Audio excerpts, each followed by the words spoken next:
Bismillahirrahmanirrahim.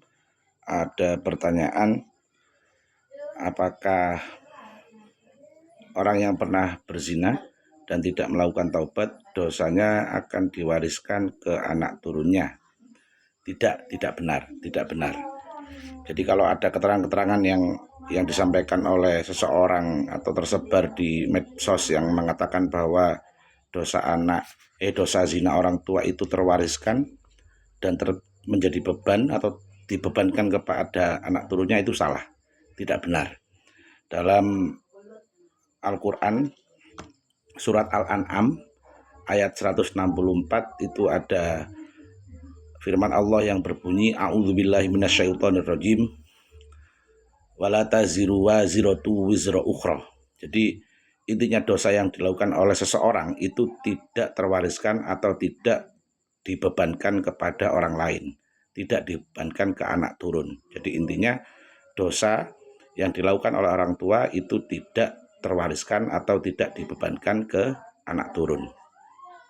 Tetapi perlu kita ingat, mungkin maksud dari orang-orang yang mengatakan bahwa dosa zina itu akan menjadi beban bagi anaknya, itu maksudnya seperti ini. Jadi kalau ada orang berzina kemudian sampai hamil dan dilahirkan anak dari hubungan zina tersebut, maka bebannya itu maksudnya beban dari beberapa hal. Misalnya pernasapan.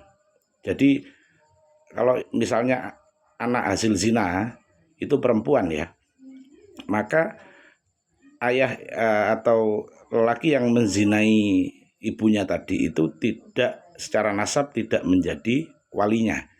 Jadi kalau nanti misalnya anak perempuan itu sudah dewasa dan menikah, walinya bukan ayah yang menjadi laki-laki yang menzinai ibunya sehingga melahirkan perempuan tersebut.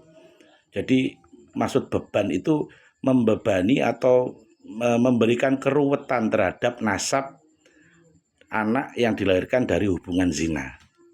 Tapi tetap ya, anak hasil zina pun itu tidak menanggung, tidak mewarisi dosa orang tua yang berzina kemudian menyebabkan kelahirannya. Tidak seperti itu. Hanya meruwetkan cara nasab, tidak menjadi ayah. Jadi nanti kalau anak tersebut menikah tidak bisa menjadi wali dan lain-lain. Intinya sekali lagi, dosa yang dilakukan seperti zina oleh orang tua itu tidak membebankan atau